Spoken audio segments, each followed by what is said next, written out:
আসসালামু আলাইকুম রহমতুল্লাহি ওবারাকাতু। সম্মানিত প্রাণপ্রিয় কন্টেন্ট ক্রিয়েটর বন্ধুরা, আপনাদের সামনে আজকে নতুন একটা লং ভিডিও নিয়ে উপস্থিত হচ্ছি। সেই লং ভিডিওটি হলো প্রাকৃতিক সবজি নিয়ে আপনাদের সামনে উপস্থিত হতে যাচ্ছি। সম্মানিত প্রিয় বন্ধুরা, ভিডিওটা সম্পূর্ণ দেখবেন এবং মন্তব্য করে যাবেন। আপনাদের সামনে শাকসবজি নিয়ে চাইনিজ, আজকে যা কিছু আপনাদের সামনে দেখানো হবে সবকিছু হলো চাইনিজ শাকসবজি নিয়ে আপনাদের সামনে উপস্থিত হতে যাচ্ছি। সম্মানিত প্রিয় বন্ধুরা, আপনারা ভিডিওটাকে স্কিপ না করে সম্পূর্ণ ভিডিওটা দেখবেন, তাহলে অনেক কিছু এখান থেকে শাকসবজির নাম শিখতে পারবেন।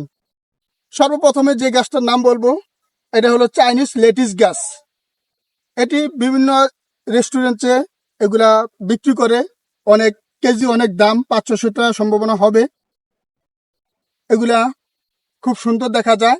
এগুলা চাইনিজরা বেশি বেশি খায়, বড় বড় রেস্টুরেন্টে খায়। প্রিয় বন্ধুরা, এই যে দেখা যায় পাতাকপি, এটা মনে হয় পাতাকপির মতন দেখা যাচ্ছে, আসলে কিন্তু এটা পাতাকপি না, এটা হলো চাইনিজ একটা পাতাকপি। এটা বিভিন্ন জায়গা, বিভিন্ন রেস্টুরেন্টে বার্গারের সাথে বিভিন্ন জায়গায় এটা বিক্রি করে, এটার দাম অনেক। সম্মানিত প্রিয় বন্ধুরা, কত সুন্দর সুন্দর জিনিস বাংলাদেশে তৈরি হচ্ছে।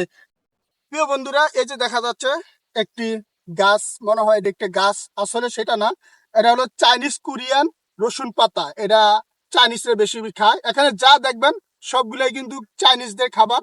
এটি বাঙালিরাও মাঝে মাঝে খায় বিভিন্ন রেস্টুরেন্টে। তো এটা হলো রসুন চাইনিজ পাতা আর কি। আর একটা আছে মোটা, এটা হলো রসুন কোরিয়ান আর কি। এটাও আপনাদেরকে দেখাবো একটু পর। আপনারা উপভোগ করতে থাকেন, আমাদের সাথে থাকেন। প্রিয় বন্ধুরা, আমার পাশে যেই সবজিটা দেখা যাচ্ছে সেই সবজিটা হলো চাইনিজ কোরিয়ান কোরিয়ান পাতা আর কি, যেটাকে আমরা পেঁয়াজ পাতা বলি, কিন্তু এটা পেঁয়াজের মতন দেখা গেল, এটা কিন্তু পেঁয়াজ পাতা না, এটা কোরিয়ান চাইনিজ পেঁয়াজ পাতা আর কি।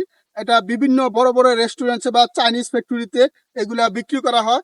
1200-1300 টাকা দাম এগুলা, কিন্তু আমাদের সাধারণ মানুষ এগুলা তো সহজে খায় না। চাইনিজদের জন্য বাংলাদেশের বিভিন্ন জায়গা অঞ্চলে এগুলা তৈরি হয়।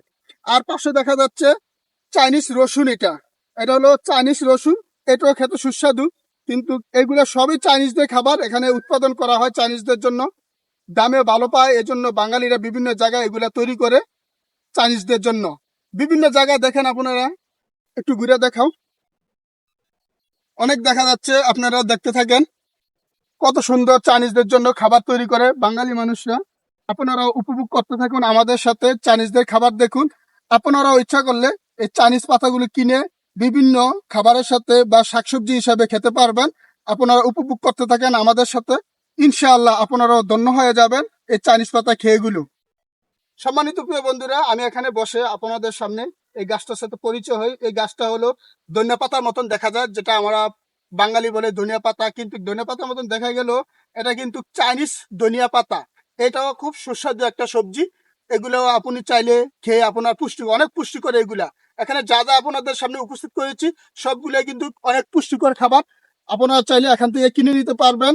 আমরা আছি নদীর পাড়ের দক্ষিণ পাশে, আপনারা চাইলে এখান থেকে কিনে কিনে নিয়ে খেতে পারবেন। এখানে অনেক সুস্বাদু পুষ্টিকর খাবার আছে, এগুলো খুব পুষ্টিকর, শরীরের জন্য অনেক ভালো উপকার।